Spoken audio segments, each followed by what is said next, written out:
అంటే ఇకపోతే కొడాలి నాని ఆరోగ్యం నిలకడగా ఉన్నట్టు తెలుస్తోంది. ప్రస్తుతం ఆయన ముంబైలోని ఏషియన్ హార్ట్ ఇన్స్టిట్యూట్లో ఉన్నట్టు తెలుస్తోంది. ఏషియన్ హార్ట్ ఇన్స్టిట్యూట్లో కొడాలి నానికి బైపాస్ సర్జరీ జరిగినట్టు తెలుస్తోంది. గత వారం రోజుల క్రితం హైదరాబాద్లోని ఏఐజీ హాస్పిటల్లో కొడాలి నాని జాయిన్ అయ్యారు. ముందు గ్యాస్ట్రిక్ సమస్య అనుకున్నప్పటికీ కూడా తర్వాత స్వల్ప గుండెపోటు వచ్చినట్లు వైద్యులు నిర్ధారించారు. నాని రక్తనాళాల్లోని 3 వాల్వ్లు బ్లాక్ అయినట్టు తెలుస్తోంది. అయితే ఏఐజీ హాస్పిటల్ కన్నా మెరుగైన చికిత్సను అందించేందుకు ఆయన్ని ముంబై షిఫ్ట్ చేశారు. మార్చి 30వ తారీఖున స్పెషల్ ఫ్లైట్లో కొడాలి నానితో పాటు మరికొంతమంది అంటే మొత్తం 8 మంది స్పెషల్ ఫ్లైట్లో ముంబై చేరుకున్నారు. ముంబైలోని ఏషియన్ హార్ట్ ఇన్స్టిట్యూట్కి కొడాలి నానిని తరలించారు. అక్కడ డాక్టర్ రమాకాంత్ పాండా కొడాలి నానికి బైపాస్ సర్జరీ చేశారు. ప్రస్తుతం ఆయన ఆరోగ్యం కాస్త నిలకడగా ఉన్నట్టు తెలుస్తుంది. ఇప్పుడిప్పుడే నాని కోలుకుంటున్నట్టు తెలుస్తోంది. అయితే ఎన్నో శాపనార్థాలను అధిగమించి ప్రస్తుతం కొడాలి నాని ఆరోగ్యం నిలకడగా కోలుకుంటామన్నారు. 2004లో మొట్టమొదటిసారి గుడివాడ నియోజకవర్గం నుంచి తెలుగుదేశం పార్టీ అభ్యర్థిగా నాని విజయం సాధించారు.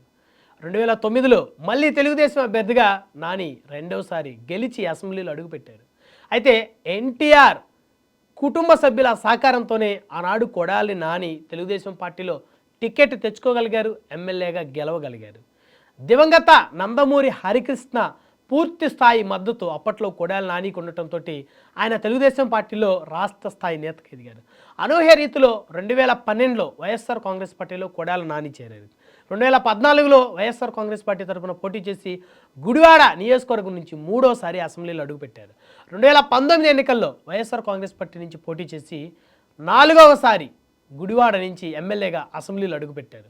జగన్మోహన్ రెడ్డి మొదటి విడత మంత్రివర్గంలో ఆంధ్రప్రదేశ్ రాష్ట్ర పౌర సరఫరా శాఖ మంత్రిగా కొడాలి నాని బాధ్యతలు స్వీకరించారు. 2024లో కూటమి అభ్యర్థి వెనిగండ్ల రాము చేతిలో మొట్టమొదటిసారి తన రాజకీయ జీవితంలో కొడాలి నాని ఘోర ఓటమిని చవిచూశారు. అయితే ఎన్నికల తర్వాత నాని కాస్త స్తబ్దుగా ఉంటూ వచ్చారు. 2019-2024 మధ్య కాలంలో టీడీపీ అధినేత చంద్రబాబుని, ఆయన కుమారుడు నారా లోకేష్ని పరుష పదజాలంతో ఇష్టానుసారంగా దూషించిన కొడాలి నాని కమ్మ సామాజిక వర్గానికి సైతం బద్ధ శత్రువు అయ్యారు. టీడీపీ క్యాడర్తో పాటు కమ్మ సామాజిక వర్గం కూడా పెద్ద ఎత్తున కొడాలి నానిని బద్ధ శత్రువుగా చూస్తూ వచ్చింది. అయితే గత వారం రోజుల క్రితం ఆయన ఆరోగ్య పరిస్థితి కాస్త విషమంగా ఉందంటూ వార్తలు రావడంతో సోషల్ మీడియా వేదికగా ఆయన తెలుగుదేశం పార్టీ పెద్ద ఎత్తున కొడాలి నాని మీద శాపనార్థాలు కురిపించింది. అయితే మరికొంతమంది మాత్రం నాని ఆరోగ్యంగానే బయటికి రావాలని, చేసిన తప్పుకి చట్ట ప్రకారమే ఆయన శిక్ష అనుభవించాలంటూ కొంతమంది టీడీపీ క్యాడర్ ఆయన మీద పోస్టింగ్లు చేయగా, మరికొంతమంది మాత్రం ఒక అడుగు ముందుకేసి చేసిన తప్పు చేసిన పాపం ఊరికే పోదు, అనుభవిస్తున్నాడు నాని అంటూ ఆయన్ని శాపనార్థాలకు గురి చేసిన పరిస్థితి ఉంది. సో గతంలో టీడీపీ అధినేతనే ఆయన కుమారుడిని ఇష్టానుసారంగా దూషించకుండా ఉండి ఉన్నట్లయితే కొడాలి నానికి ఈ విధమైనటువంటి తిట్లు శాపనార్థాలు తగిలేవి కాదనేది రాజకీయ విశ్లేషకుల అభిప్రాయం. సో మొత్తానికి ఏదేమైనప్పటికీ కూడా అనేక తిట్లను శాపనార్థాలను అధిగమించి ఈరోజు ఆయన ఆరోగ్యం కాస్త నిలకడగా కుదురు పడుతుందని చెప్పుకోవచ్చు.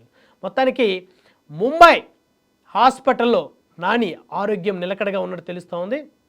అయితే అటు వైఎస్ఆర్సీపీ శ్రేణులు కొడాలి నాని ఆరోగ్యం పట్ల నిన్న మొన్నటి వరకు కాస్త ఆందోళన చెందినప్పటికీ ప్రస్తుతం ఆయనకు చేసిన బైపాస్ సర్జరీ కూడా సక్సెస్ అవడంతో వైసీపీ శ్రేణులు కాస్త ఊపిరి పీల్చుకున్నట్టయింది. సో ఏదేమైనప్పటికీ కూడా నాని మాత్రం హాస్పిటల్ నుంచి డిశ్చార్జ్ అయిన తర్వాత తన పద్ధతి మార్చుకొని ముందుకు వెళ్తాడా, లేకపోతే అదే ధోరణితో మళ్ళీ ఆయన అదే మొండి వైఖరితోటి అదే భాషతోటి మాట్లాడతారా అనేదైతే ఖచ్చితంగా కొంత సమయం వేచి చూడాల్సినటువంటి అవసరం ఉంది. సో ఏదేమైనప్పటికీ కూడా కొడాలి నాని మాత్రం మళ్ళీ మృత్యుంజయుడిగా తిరిగి బయటికి వస్తున్నాడని అయితే చెప్పొచ్చు.